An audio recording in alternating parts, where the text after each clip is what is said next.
चलिए नमस्कार दोस्तों। आज जो है हम कार्य, ऊर्जा एवं शक्ति के बारे में पढ़ेंगे। इसके पिछले वीडियो में हमने जो है संतुलन की शर्तें एवं 3 प्रकार के संतुलन जो होते हैं, अस्थायी संतुलन, अस्थायी संतुलन और उदासीन संतुलन, ये तीनों पढ़ा था। अब पढ़ेंगे कार्य, ऊर्जा एवं शक्ति। कार्य क्या होता है? कार्य कर रहा है, कार्य की माप लगाए गए बल, कार्य की माप जो है लगाए गए बल, जो फोर्स लगाए हैं वो, तथा बल की दिशा में वस्तु के विस्थापन के गुणनफल के बराबर होता है। क्या होता है कि मान लेते हैं कि यहाँ कोई वस्तु है, ये देख लीजिए कोई वस्तु है। अब क्या होगा कि इस पे जो है हमने इस साइड की ओर बल लगाया। अब क्या होगा कि ये वस्तु जो है यहाँ से विस्थापित होकर यहाँ आ गया है। अब जैसे यहाँ आएगा तो क्या देखते हैं कि मान लीजिए कि इसका डिस्टेंस बीच में जो है ये एस डिस्टेंस पे है या आर डिस्टेंस पे, कुछ भी मान लीजिए। तो क्या होगा कि यहाँ जितना जो बल लगाएं, ये मान लीजिए एफ बल जो है, और ये डिस्टेंस जो कवर किया है, जो विस्थापित हुआ है एस, इसी दोनों का गुणनफल जो है कार्य कहलाता है। तो इसीलिए फॉर्मूला आ जाता है W बराबर फोर्स गुना डी मतलब विस्थापन जो भी है, चाहे एस भी ले सकते हैं चाहे डी भी ले सकते हैं, एफ गुने डी। अब कह रहा है यदि बल तथा एफ विस्थापन के मध्य थीटा कोण बनता है। मान लीजिए कि अब क्या होता है कि मान लीजिए कि ये कोई वस्तु है, अब इस पर जो है जो बल लगाए हैं, अब जो है किसी थीटा पर ऐसे खींच रहे हैं, मान लेते हैं। तो अब ये जो है एक नॉर्मल अथी करेंगे। अब यहाँ से जो होता क्या है कि इसका 2 कंपोनेंट बनता है, ये थीटा कोण बनाएगा, थीटा बनाता है। इसका 2 कंपोनेंट लेंगे, ये वाला लेते हैं, एक ये वाला लेते हैं। होता क्या है कि मान लेते हैं कि ये होता है, अब जैसे यहाँ कुछ थीटा है तो मान लेते ये होगा कॉस थीटा, क्योंकि इसका जो है हॉरिजॉन्टल है। ये वर्टिकल वाला जो होगा साइन थीटा। तो हम जो है हमको अब जैसे वस्तु पे बल लगाएंगे तो हमको जो है इधर करने के लिए, इस साइड करने के लिए मेरा जो है ये कंपोनेंट रिस्पॉन्सिबल होगा। तो इसीलिए हो जाता है किसी थीटा पर होता है तो W बराबर हो जाता है एफ एस कॉस थीटा। ये बातें यहाँ समझने की ज़रूरत थी। तो बल जो है कार्य जो है बल और बल के मतलब दिशा में जो विस्थापित होती है उसके गुणनफल के बराबर होती है। अब जो है इससे क्वेश्चन क्या पूछा जाता है कि ये जो है पहला नंबर तो बल और विस्थापन दोनों देख के पूछ लेगा कितना जो है कार्य हुआ है। अगर उससे भी नहीं होगा तो दूसरा क्वेश्चन क्या पूछेगा, कार्य जो है कौन सी राशि है, सदिश है कि अदिश है। कई बार एग्जाम में पूछे गए हैं कि कार्य आपका जो है एक अदिश राशि है, क्योंकि इसमें जो है ये डायरेक्शन पे डिपेंड नहीं करता, और इसका मात्रक जो है क्या होता है कि जूल इसलिए होता है कि देखिए बल का होता है न्यूटन, अब विस्थापन का हो जाता है मीटर। तो न्यूटन मीटर को हम जूल में मतलब व्यक्त करते हैं, तो न्यूटन मीटर को जूल कहते हैं। अब जो है ये अभी तक यहाँ तक हमने समझा कि W बराबर एफ एस कॉस थीटा। अब जो है इसके बाद जो है एनर्जी पढ़ेंगे। एनर्जी है किसी वस्तु के कार्य करने की क्षमता। जैसे जो है हमारे अंदर जो है कार्य करने की जो क्षमता होती है उसी को हम एनर्जी कहते हैं। तो एनर्जी जो है, एनर्जी भी उसी तरह से एक जो है एनर्जी अदिश राशि होती है। इसका ऐसा ही मात्रक जो है जूल ही होता है, क्योंकि इसका जूल होने का भी वही कारण है, क्योंकि एनर्जी जो है वस्तु की कार्य करने की क्षमता होती है। कार्य अब जो है दूसरा, कार्य द्वारा प्राप्त ऊर्जा यांत्रिक ऊर्जा कहलाती है, जो 2 प्रकार के होती है।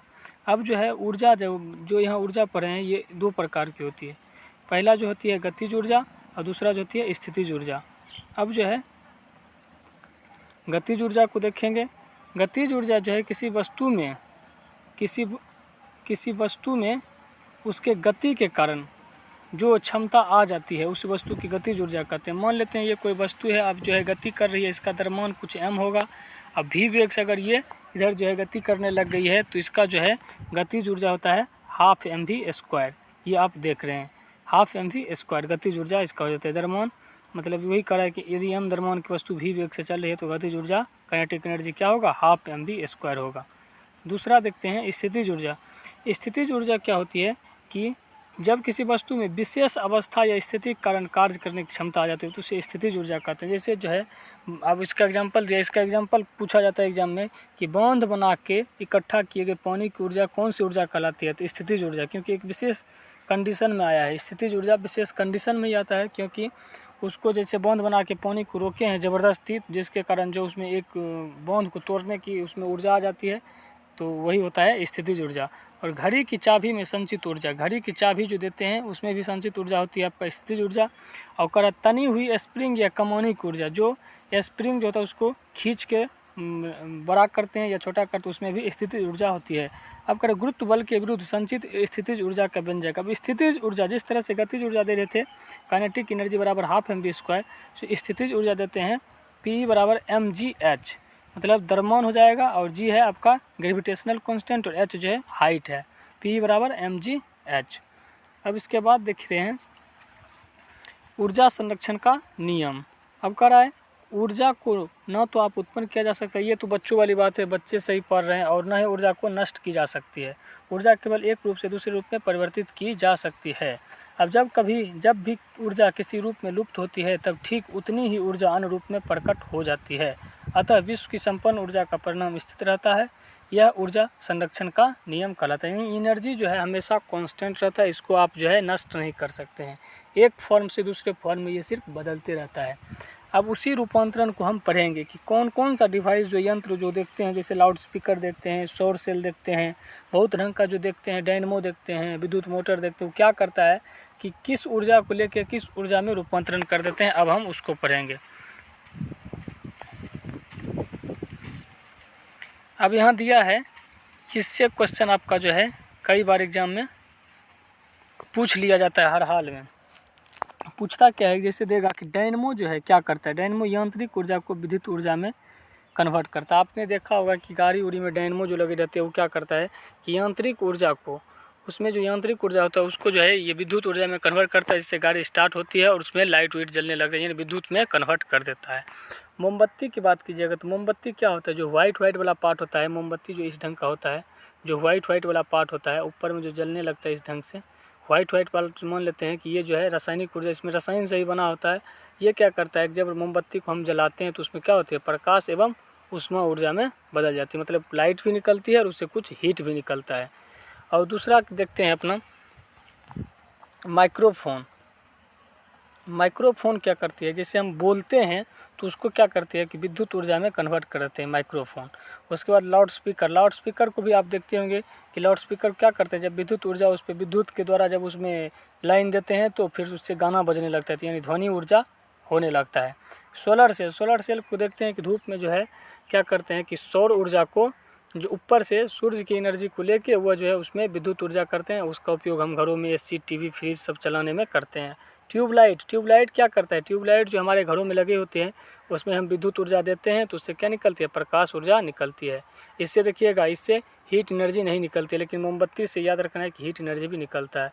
दूसरा विद्युत मोटर क्या करता है, जब हम विद्युत मोटर में करंट देते हैं तो वो जो है पानी उधर से मोटर निकालना स्टार्ट करती है। बहुत तरह से मोटर का भी यूज किया जाता है घर में पानी के लिए, और कई सारे इंजन में लगा होता है मोटर का यूज किया तो वो यांत्रिक ऊर्जा में कन्वर्ट करती है।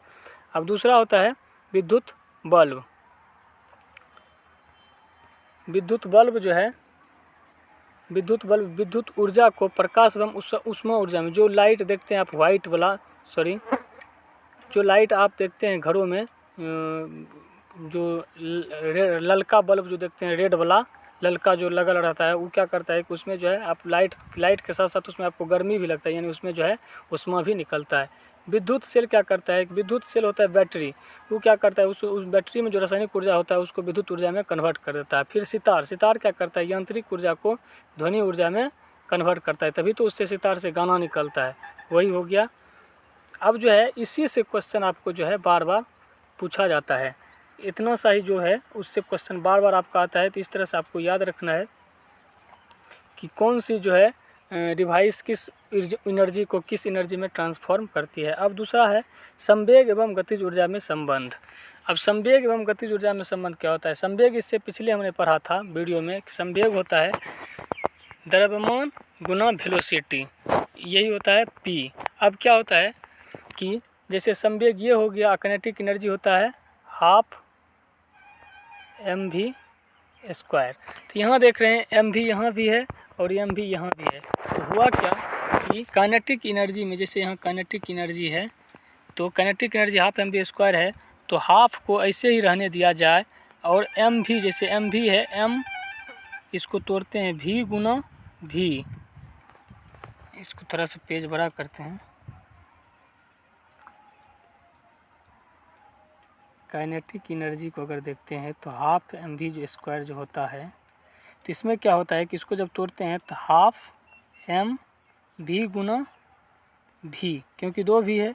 अब क्या हो कि एम भी जो है, एक तो यहाँ वाला जो एम भी मान लेते हैं कि हम पी बराबर एम भी जो होता है कि उसके बदला अगर मान लेते हैं, जैसे मान लीजिए क्या है कि एम भी के बदला अगर हम पी देते हैं तो यानी क्या होगा, पी स्क्वायर करने के लिए हम जो है एक और एम से मल्टीप्लाई करेंगे, ऊपर करेंगे तो नीचे भी करेंगे, तब होगा क्या एम भी गुना एम भी। ये देखिए एम भी गुना एम भी, यानी एम भी 2 एम भी हो गया, तो यानी क्या होगा कि ऊपर में पी स्क्वायर बटा, अब देखिए हाफ है तो 2 और नीचे वाला m, इसीलिए होता है पी स्क्वायर बटे 2m। ये हो गया संवेग एवं गतिज ऊर्जा में संबंध। अब कह रहा है कि अर्थात जो है संवेग को दुगुना करने पर गतिज ऊर्जा 4 गुना हो जाती है। ये क्वेश्चन जो है इतना जो दिया हुआ है, इससे कई बार क्वेश्चन पूछा जाता है कि अगर किसी वस्तु के संवेग को दुगुना कर रहे हैं तो उसका गतिज ऊर्जा पर क्या प्रभाव पड़ेगा, अगर गतिज ऊर्जा को दुगुना कर रहे हैं तो संवेग पर क्या प्रभाव। ये क्वेश्चन कई बार एग्जाम में पूछे थे, ये आपको याद रखना है, संवेग और गतिज ऊर्जा में संबंध। उसके बाद दूसरा दिया है पावर। पावर क्या होता है कि कार्य करने की रेट, मतलब आप जो है कार्य कर रहे हैं, कितना कार्य आपने किया, कितना वर्क आपने किया और उसमें कितना समय लगा, इसी रेट को कहते हैं पावर। ये पावर क्या होती है कि कार्य करने की दर को शक्ति कहते हैं। यदि किसी कर्ता द्वारा डब्लू कार्य टी समय में किया जाता है तो पी बराबर होता है डब्लू बाय टी, डब्लू बटे टी होता है। तो डब्लू को हम इसके पिछले वीडियो में पढ़े थे कि वर्क का जो एनर्जी मतलब यूनिट होता है वो जूल होता है और टी का सेकेंड होता है। तो जूल प्रति सेकेंड को हम जो है वाट कहते हैं। तो इस तरह से शक्ति का एसआई यूनिट जो है वाट हो जाता है और 1 वाट बराबर 10 की पावर 7 अर्ग प्रति सेकेंड होता है। ये आपको याद रखना है। याद क्या रखना है कि इसमें जो है शक्ति जो है शक्ति जेम्स वाट के सम्मान में रखा गया। वाट इसका जो है नाम जेम्स वाट, क्योंकि वैज्ञानिक जो थे जेम्स वाट उन्होंने ही इनका मात्रक रखे थे। तो शक्ति का जो है डब्लू बटे टी जो जूल प्रति सेकेंड को वाट कहते हैं। ये क्वेश्चन भी कई बार पूछा जाता है कि दे देगा कि वाट को किससे मतलब सूचित करते हैं, तो नीचे ऑप्शन में 4 ऑप्शन दे देगा, जूल प्रति सेकेंड, बहुत ढंग का ऐसे रहता है, न्यूटन प्रति सेकेंड, न्यूटन मीटर, इस तरह से आपको देगा और वहाँ जो है चूज करना पड़ता है। अब तरह दे रहा है 1 किलो वाट। अब देखिए 1 किलो में होता है 1000, तो 1 किलो, तो 1 किलो तो किलो ही रह गया, वाट मतलब 1 किलो मतलब 1000 वाट, ये हो गया। उसके बाद देखिएगा आप कि 1 मिली वाट 10 पावर 6 वाट। अब कह रहा है शक्ति की एक और मात्रक अश्व शक्ति है, हॉर्स पावर। अश्व शक्ति इकाई जेम्स वाट के द्वारा दिया गया है। 1 हॉर्स पावर बराबर 746 वाट होता है। ये क्वेश्चन भी कई बार पूछा गया है कि 1 HP बराबर कितना वाट होता है, 746 वाट होती है। और शक्ति भी जो आपका जो है ये अदिश राशि है, शक्ति भी अदिश राशि। इस तरह से आपने इस पूरे चैप्टर में देखे हैं कार्य, ऊर्जा और शक्ति, ये तीनों जो है अदिश राशि का ही उदाहरण है, आपको इससे समझना है। उसके बाद आगे देखते हैं। अब देखिए अब क्या है कि वाट में जब सेकेंड से गुना किया है, 1 वाट गुना 1 सेकेंड, ये भी जूल है।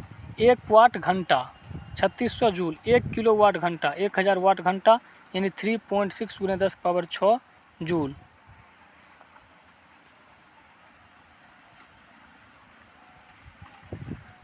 एक किलो वाट घंटा दिया है 1000 वाट घंटा। अब 1000 वाट घंटा में 1 वाट घंटा में हम जानते हैं 3600 जूल होता है। तो 1000 वाट घंटा में कितना होगा, 1000 गुने 3600 जूल, तब इसको करके 3.6 इंटू 10 पावर 6 जूल निकला है। ये भी क्वेश्चन आपको 1 किलो वाट बराबर पूछता है।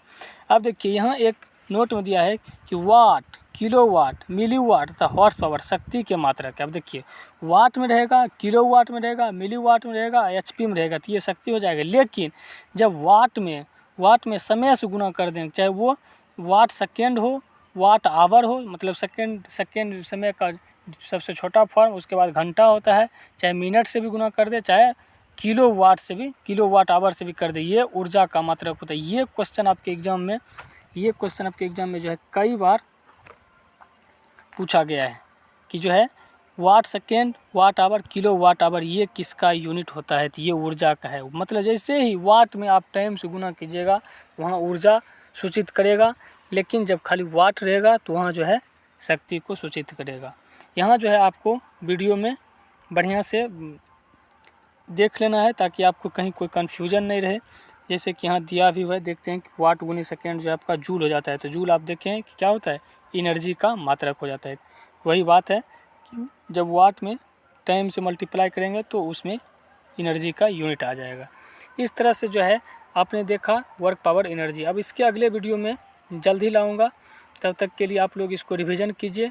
अभी जो है इसके बाद फिर जो दूसरा चैप्टर लाएंगे। और जितने अभी तक जो है अभी चैनल को सब्सक्राइब नहीं किए हैं वो कम से कम सब्सक्राइब कर ले और लाइक बटन किया करें, ताकि जो है आप हमको भी वीडियो बनाने में मन लगे। और दूसरी बात क्या है कि मैं केमिस्ट्री और बायोलॉजी ये सभी का भी लाऊंगा। इस तरह से आपके जो है एग्ज़ाम में जैसे साइंस का पोर्शन हर हाल में नहीं छूटेगा। तो चलिए थैंक यू, और दूसरा वीडियो हम जल्दी लाने का कोशिश करेंगे। चलिए धन्यवाद।